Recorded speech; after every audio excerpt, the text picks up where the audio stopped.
another Sims 4 speed build video, and today I am building this Brindleton Bay festive family house. And I know I'm building another festive family house again after very shortly building something very similar. But I was just like, I really, really want to build another one. I don't know why. I think it's because of the whole festive season being so family centric and everything. I was like, okay, I have to. It's a must that I do that. So that's what I was thinking. And every single time I think of Christmas, I normally just think of like these American Georgian inspired houses, which are very similar to British Georgian inspired houses. Like they have this similar sort of just very generic kind of exteriors, windows everywhere. You can tell the window tax was slowly going. And yeah, and that's how I ended up deciding on to doing this type of house. And surprisingly, I thought doing the roofing was gonna be much longer, completely forgetting that I've sped up the video and realizing that actually the roofing does not take that much time when it's sped up. But it took me ages, because what happened, the whole creation of creating this, I was originally creating something else. Was actually creating another mid-century build, just because there's one that I've done and I wanted to redo it. So I was like, let me just make another mid-century build. And then as I was going through the motions of doing that, I was like, but no, I'm really inspired right now to go and do something like this. So I was like, okay, I've got that. I got that. I could do that. And then with that in mind, I ended up creating this type of house. And I was originally inspired from what I saw on Pinterest, and I saw a really cool like image, and I was like, yeah, like I can just imagine a lot of like Winterfest decorations on top of this, and added with the whole events we have going on in The Sims 4. I thought it was just going to be like a really great mashup of everything all together. So yeah, that's why I decided to make that. Also, it's not early in the morning, it's actually 1 o'clock in the afternoon, but I've just haven't used my voice all day, so I'll build up momentum. But at the moment it's still a little bit just kind of down, and I'm really tired. I spent most of yesterday and a bit of today just completely clearing out my closet to get ready, just to clear it out, because this I have so many clothes, and my mom was always telling me, hey, you don't use that much clothes, get rid of them. And I was always like, I use every single bit of clothing I have. No way though.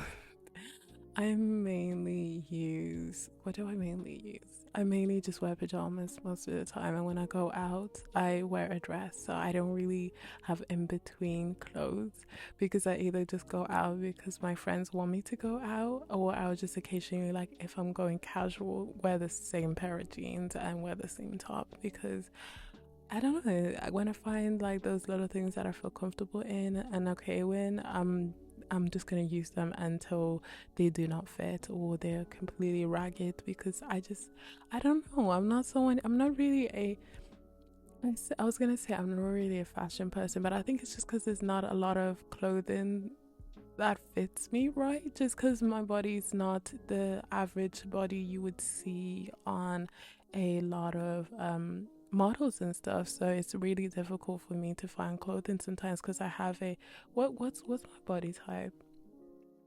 I've got an upside down triangle body, so like I'm very top heavy, and so to find clothes most of the time, it's just there's never that equitably that balance. I'll say balance. There's never really that balance for everything, so I always find it a little bit difficult. But yeah, so but if I didn't have that issue, the amount of clothes I would buy, I think I'll find it like I really love like grunge clothes, but I also kind of love really corporate suited, very plain clothes. Like it's like a mixture between the two. So for example, recently I needed a new coat that's not my massive winter coat, but it's not also my like my summer jacket. I needed a good middle ground, so I brought this like trench coat, this beige trench coat, but in the exact same order. I also brought this really like kind of like grunge like mesh lacy kind of dress. So it's like those are the top two things that I really love in terms of fashion, but it's really hard to find with my body type, so I don't really love fashion all that much. But to be fair, even I'll say the same thing with my feet. Like I have pretty average size feet. I'm a UK size 5.5, which is I think maybe an American 8. I'm not too sure. Maybe it's a European 36. Again, I'm not too sure, but I know I'm a 5.5 UK size, women's size. And you would think, oh, that is an okay size to be. That's a great size to be. And it is, until you remember that I have white feet. So then it comes towards that issue where, yeah, I can fit into any shoes, but would the shoes kind of like go out? Yeah, that's also a problem.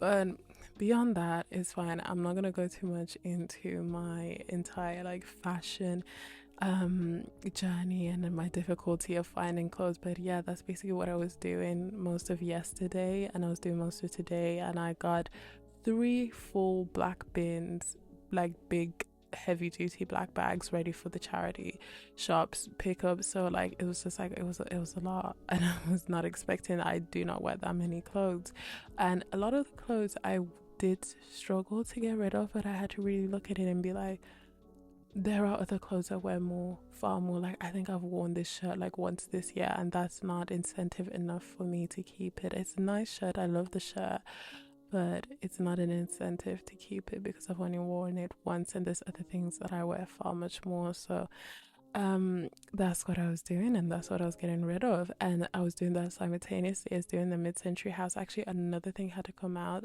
And it will come out.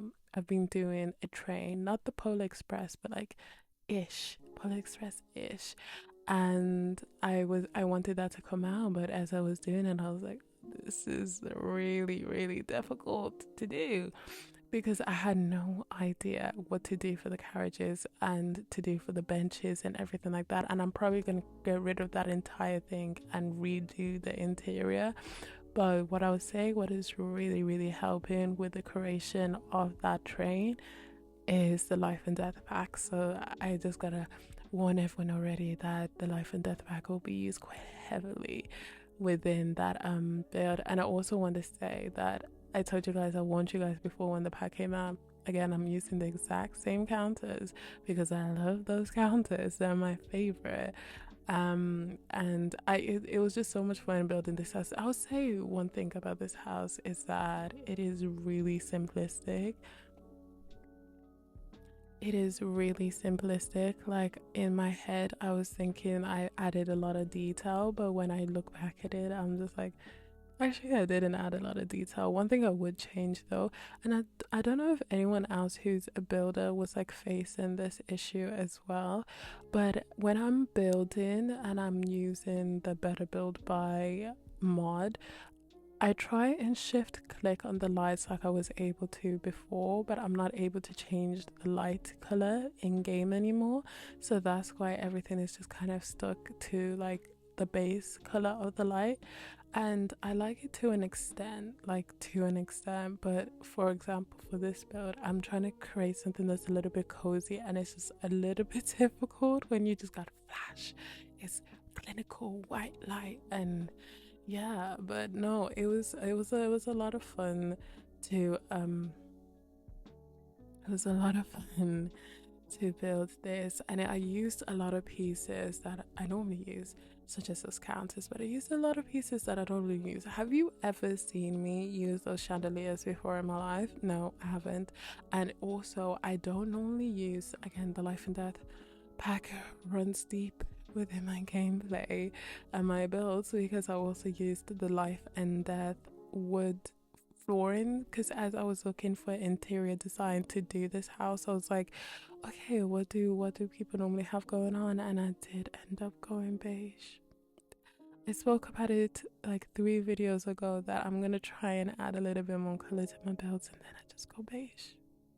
Sad. It's truly sad, but I had to because a lot of the inspos I was seeing that a lot of people have really changed their Georgian houses, the American Georgian houses, for like really kind of beige and very kind of basic kind of designs and stuff. So I was just like, okay, this is what I'm gonna use when I create it, and I think it came out okay. I think it came out fun, and I think it's like I do go a bit too over the top with it as I go towards the top level, because the bottom level, at least I was trying to incorporate a little bit more browns.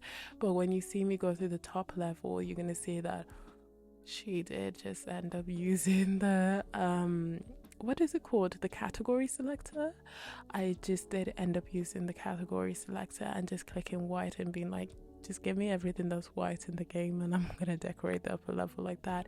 Because to decorate this house, it came out in how many parts? I did, surprisingly, I did the entire shell and the trees and the bushes and the flora and all of those kinds of things and the lights and everything in one take. Like, it was like 44 minutes and I did that entire thing in one take. And then what else did I do? And then I did the first level, that's actually what took multiple takes. I did the kitchen and the dining in different takes, the living in a different take, the office in a different take, the entrance in a different take. I did everything in just like very different takes for the first floor. But then the second floor, I just kind of went all in and I was just like, I'm gonna do this all in one take. And I think, I did the second floor this morning because I woke up at 6 a.m. because I heard my dad was up, and then my body was just like, well, other humans are alive and well and kicking about in this house, you should be too. So I couldn't go back to sleep knowing that there was other people up and about in the house, but it was fine because it allowed me to finish this and be able to upload this today, because I didn't want to skip another day of uploading and just build up a backlog once again. And speaking of backlog, it may be a little bit bad when it comes to my, what do you call these, to my speed builds, but it's worse and it's just absolutely awful when it comes to my TikTok. If you don't know, I'm on TikTok. Go follow me if you've got a chance. And I basically do like those cinematic intros, but with music I would have liked to use on YouTube, but YouTube would have copyrighted me, so I just use whatever music on TikTok. And basically that's what I do there. And over there, it is so bad in terms of the backlog. I don't think I've uploaded anything since early November, and it's now early December going into mid-December. But yeah, that's basically been the gist of what's going on with my TikTok. It's really bad, and my Twitter is worse. But I've been thinking of moving over to Blue Sky because I don't even use Twitter that often, and then obviously with everything that happened, I was like, I really, you know what, I'll just go to Blue Sky. But I was never really that active on Twitter, so I don't know how active I'm gonna be on Blue Sky. So that's why I've been like, should I move over or should I just get rid of everything altogether? But yeah, that's what's been going on with my social medias, and I'm sorry that I keep saying yeah and yeah. It's just 20-minute videos now, having to be fully conscious of how I'm talking. It's really difficult because I've never had to be as conscious as I am when it comes to speaking as I am now, because I'm not using the voice changer. And also, you guys are absolutely so lovely for leaving me all those lovely comments about how much you like my voice and everything like that. Thank you, I appreciate it. I can't promise you that I won't go back to the voice changer, because like I said before, some days I'll be feeling my voice, some days I won't be. Like when I uploaded that video, I was like, yeah, I love my voice, that's amazing, I love my voice. And then like 2 days later, I was listening to my voice and I was like, "Oh, that's gross. I hate that. What was going on with me?" And then a day later, I was like, "Oh, I love that." And then the day after, I was like, "Oh, I hate that. That is horrible." So it's just like, oh, I hate it. But it's whatever. I think it's not the fact that I have a problem with public speaking. Actually, in real life, when I'm talking to my friends or even in class or work, I can't shut up. I will not shut up when I talk, but I feel like it's a combined effort of me speaking, what topic I'm speaking about, and just having my face and my hand movements and everything. But when it's just my voice, it feels like my voice is like it's like okay, I'll say it's like this. It's like a show. You can have a show with good music, maybe subpar cinematography and okay acting, but when you combine it all together, it makes an amazing show. I'll say that's what I am myself when I'm talking. My voice is decent, but then and my face is decent, but the topic I'm talking about is really good. So when you combine it all together, it can make a really like intriguing story. That could be sounding very egotistical, but I feel like that's why I'm more okay in real life talking than I am when I'm doing a speed build. But it also could be the fact that I am also broadcasting this to like millions of people on the internet. So yeah. But what did I want to say? Also, speaking of shows, I recently last week I was just like, oh, I'm just gonna pop on a little bit of a movie and watch that in the background as I get into some reading. It's gonna be all okay. It's gonna be fine. And then I put Cadeau Lake on, and I was like, okay, this looks a little bit interesting. I had literally had no trailers or anything, but I heard that it was sci-fi, and I saw from the description that it's got a little bit of sci-fi, so I was like, okay, I'm gonna watch it because sci-fi, fantasy, thriller, and mystery will always have me hooked. So I was like, okay, I'm gonna watch it, and the initial of seeing it, and then I was like, oh, it's Dylan O'Brien. Like I wasn't even expecting him to be there, so I was like, okay, Dylan O'Brien. Okay, finally, I find my confidence near the end of the video. I love that for myself.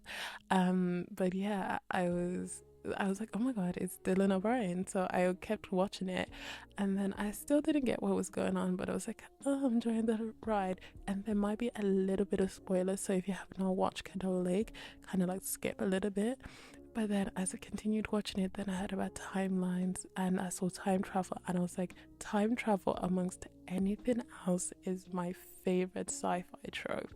Like I love it so much, as you can tell, because I am someone who absolutely adores Doctor Who, and Doctor Who is one of the favorite sorts of favorite TV shows and favorite pieces of media ever.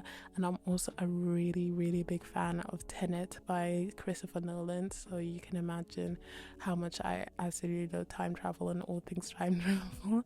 So I was like, oh my gosh, this time travel, this is like perfect, this is what I want. And I was just so happy, and I really enjoyed it.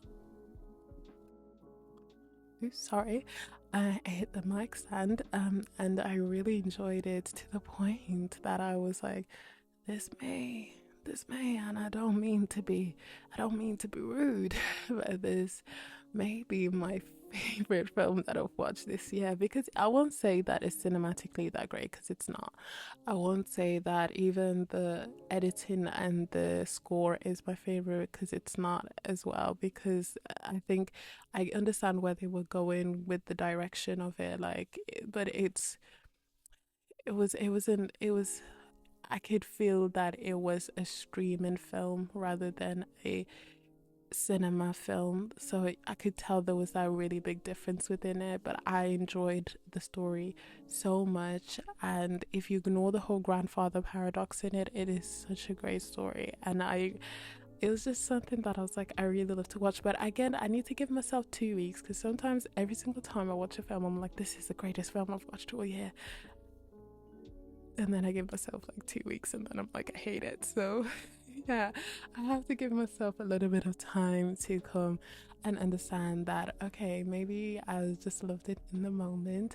But I did hear a lot of people say that it's very similar to a Netflix series called Dark, and now I'm very intrigued on watching that when I do my braids next week. So yeah, Anyway, that's all for the video. Doesn't it look just so enchanting? Like, I love it so much. And what else did I have to say before I go? The trees, you can actually decorate them just because of the way I positioned them. So if you want to decorate them, you might just have to move a few stuff around, but beyond that, everything should be functional. And yeah, I really hope you enjoyed this. Thank you so much for watching this video. Don't forget to like and subscribe, but if you don't want to, that's also okay. I appreciate you staying this long and listening to all of my ramblings. Also, don't forget to leave a comment down below. I'll read all your comments, the more the merrier. And I'll see you guys in the next video.